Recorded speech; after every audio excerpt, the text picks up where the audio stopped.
Je, wajua baada ya Yesu kunyakuliwa au kupaa, nabii Eliya anayetambulikana kama mjumbe wa mapenzi ya Mungu, tarehe 16 mwezi Novemba mwaka 2014, jambo kubwa la ajabu lilitokea nchini Tanzania. Nabii Eliya alinyakuliwa mbele ya macho ya kila mmoja, kila jicho lilimwona. Na leo nakuletea kazi alizozifanya na mambo yote yaliyotokea siku hiyo ya unyakuo. Ishara zote, maajabu yote yaliyojiri yapo ndani ya video hii. Na huyu ni mwanzilishi wa huduma Silwa Ministry International. Usiache kushare, kusubscribe na kucomment. Mtume Eliya huyu hapa. Angalia mwenyewe kazi alizozifanya, na baadaye lango kubwa la kunyakuliwa likatokea. Karibu. Aibu zimefutwa. Aibu ya kulala njaa imefutwa. Aibu ya kukosa kazi imefutwa. Ndio kuolewa wasichana na vijana imefutwa leo. Aibu imefutwa. Kwa mkono wa nabii walihifadhiwa, na wewe aibu imefutwa. Aibu imefutwa. Aibu imefutwa. Aibu imefutwa. Aibu imefutwa. Aibu imefutwa. Ni nabii Eliya pekee aliyepewa nguvu na Mungu kuondoa kila aina ya aibu, na wale wote walioambatana nao walifutiwa aibu na wakawa salama kila mahali. Angalia mwenyewe. Aibu imefutwa. Mafuta aibu imefutwa leo. Aibu kafutwa. Aibu ya kushtakiwa, aibu ya makesi, mondoe. Mondoe huyo. Aibu ya magonjwa, aibu ya HIV. Na hii hapa ni nguvu ya neno ndani ya kinywa cha nabii Eliya. Angalia, sikiliza, upate ufahamu mkubwa sana. Karibu. Hata ilipoadia zamu ya Esther, hiyo ni zamu yako, ndio maana nimefunga breki katika jina la Yesu. Lazima uishwe. Hata ilipowadia zamu, hebu weka jina lako pale. Unajua vitu vingine una ushamba. Umeambia weka jina lako, na uoga. Sema hapo jina lako. Biblia inasema fungua kinywa, unachotamka ndicho. Ukitamka uzima. Sasa eti mimi hapa naona aibu kuweka jina langu. Unaona aibu kitu gani? Weka jina pale. Barua inakwenda kwa mzee huko, kwamba hizi ndio barua zimeandikwa leo. Malaika wanasubiri hapa wapeleke barua kule, kwamba barua hizi hapa zimepelekwa juu. Wewe unaogopa kuandika jina lile. Shika neno. Sasa ukishika neno na ukitenda, muujiza unatoka utokei. Sasa mbona unatamka kinyonge?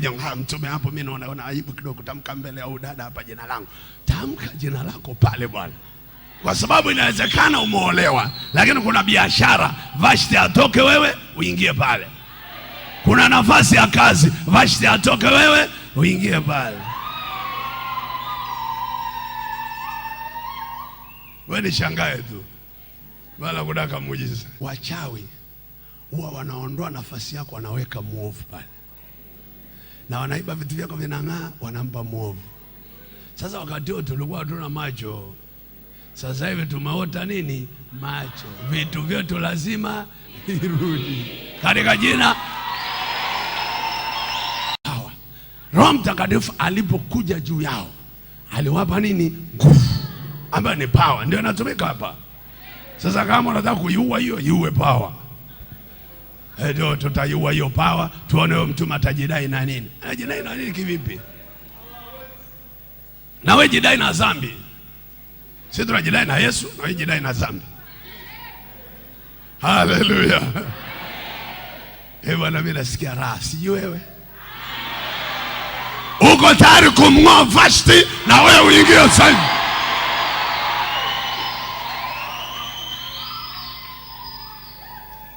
Kuna mahali unataka kujenga nyumba, wanakuzuia. Unataka upate kiwanja, wanazuia. Unatakiwa uende upeleke mabiashara makubwa, wanazuia. Sasa leo itajulikana.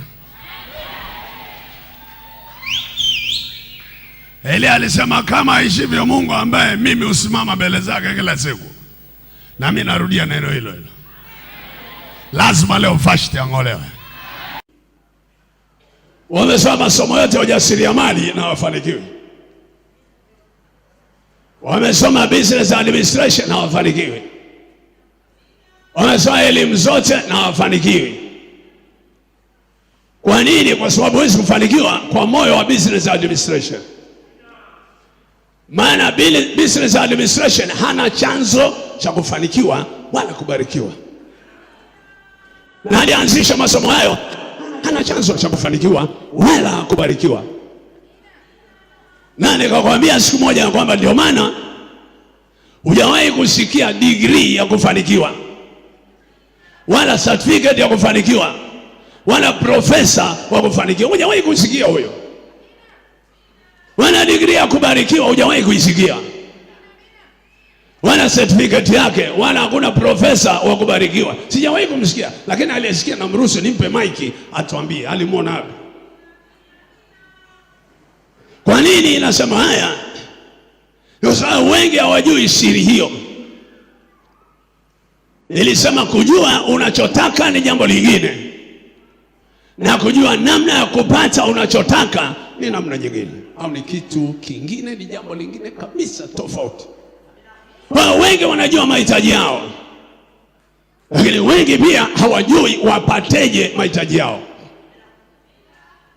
Umetafuta huko na huko, ukujua upate vipi kile unachotamani. Lakini siri iko ndani ya moyo. Maana ndani ya moyo ndiko kunakotoka chemchem za vitu vizuri au chemchem za mambo mabaya. Tokea wanaonena mabaya wameumba mabaya kwa ajili yao. Iwe kama usemavyo. Unapokiri mimi nina magonjwa, mimi ninaumwa, mimi siwezi kufanikiwa, yanatokea kwa sababu wewe ni mfalme mwenye mafuta ya kikazi. Usikiri madhaifu tena, usikiri mambo mabaya, usikiri mambo ya adui, usione adui tena. Mwone Mungu alio. Sikiliza mstari wa 26. Nipe wake zangu na watoto wangu.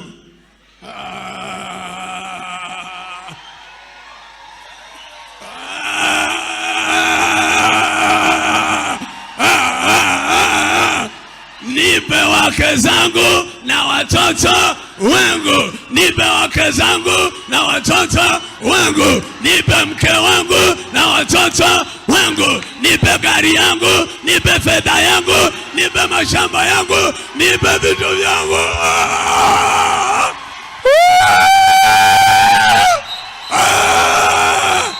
Kuna mahali ambapo umetumika kwenye mabenki, kwenye mashirika, kwenye makampuni, wamebarikiwa kwa sababu yako. Ni lazima leo wakupe haki yako. Sema amina. Huyo ndio nabii Elia ambaye anajulikana kama mjumbe wa mapenzi ya Mungu. Angalia kazi alizofanya, na hapa sasa nataka nikuonyeshe siku hiyo ya unyakuo, mambo ambayo yalitokea, ishara ambazo zilitokea. Ni jambo la ajabu, lakini nchi yetu ya Tanzania ilipata neema kubwa ya kuwa na nabii aliyetuhekimisha na kuheshimisha kila mahali. Na hii ndio neema ambayo tunayo. Lakini licha ya mambo yote, bado wafuasi wa nabii Elia wakawa na furaha, wakawa na furahi, wanacheza, na Mungu aliandaa mioyo yao kabla. Maana kuna hata mmoja ambaye alionekana na huzuni na kulia. Wote walikuwa na furaha sana. Au hapa angalia.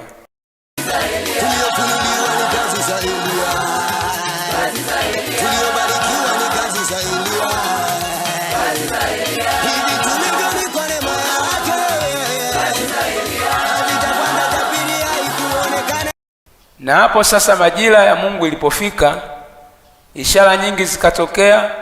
Na hapo kaangalia uone namna ambavyo unyakuo huu ulitokea. Ni vitu vikubwa vya ajabu vya kujivunia, Ishara angalia hizo hapo zilitokea na alionekana wazi wazi, nitakuonyesha hapo baadaye. Hiyo hapo, karibu angalia. Tunatawala na kisomiaka elfu, tumeshinda tena zaidi ya kushinda, nasi tumepigwa kuvua basinde, umetufikisha ulimwengu wako. Wonderful, wonderful, wonderful, wonderful, wonderful.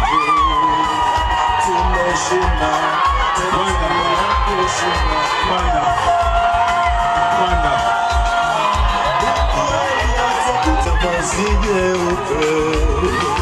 umetufikisha kwenye mlima mkamilifu, tunatawala na kisomiaka elfu, tumeshinda tena zaidi ya kushinda, nasi tumepigwa kuvua basinde, umetufikisha kwenye mlima mkamilifu. Wonderful, wonderful, wonderful, wonderful, wonderful. Tumeshinda tena zaidi ya kushinda, Wonderful, wonderful.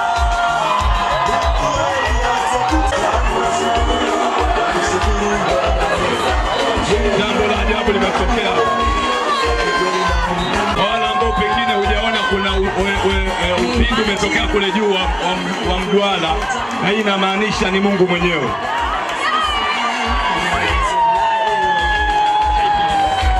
Kama hujaona vizuri, kuna upinde umetokea kule juu kabisa, inaonekana wa mviringo. Hii ni ishara ya kwamba ni Mungu mwenyewe.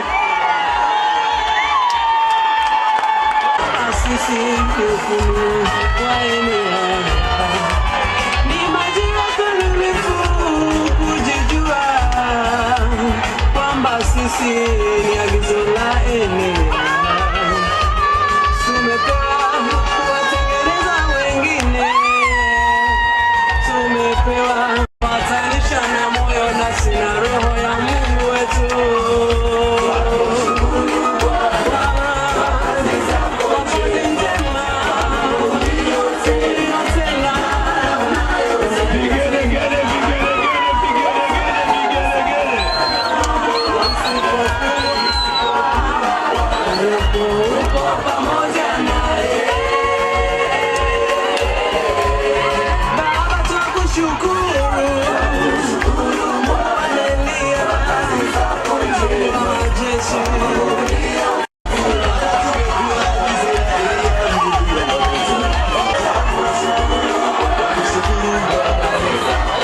Jambo la ajabu limetokea.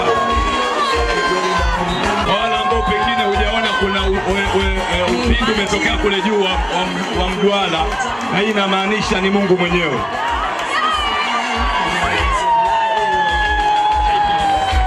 Kama hujaona vizuri, kuna upinde umetokea kule juu kabisa, inaonekana wa mviringo.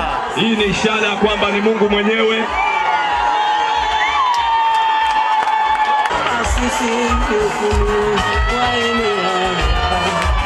Ni majira kamilifu kujijua kwamba sisi ni agizo la Elia. Tumepewa kuwatengeneza wengine, tumepewa kupatanisha na moyo nafsi na roho ya Mungu wetu.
kwenye nafasi yake tafadhali. Tafadhali. Kila moja arudi kwenye nafasi tafadhali.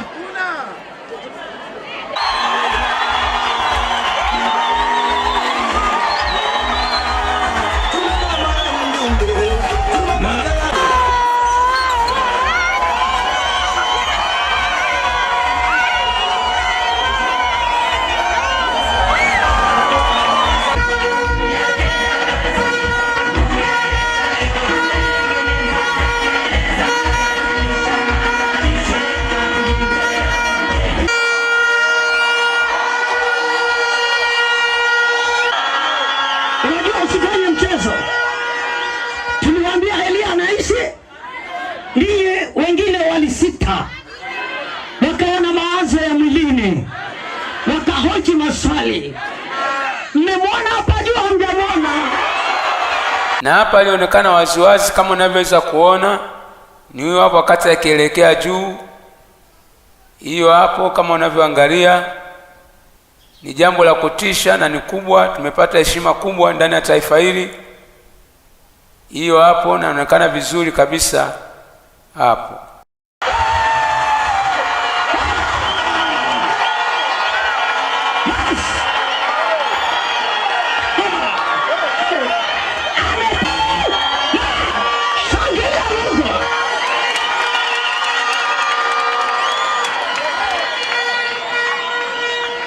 Kuna statement moja ambayo mjumbe wa mapenzi ya Mungu kizazi cha 4 alizungumza, akasema kinachonitofautisha mimi, I can prove what I preach.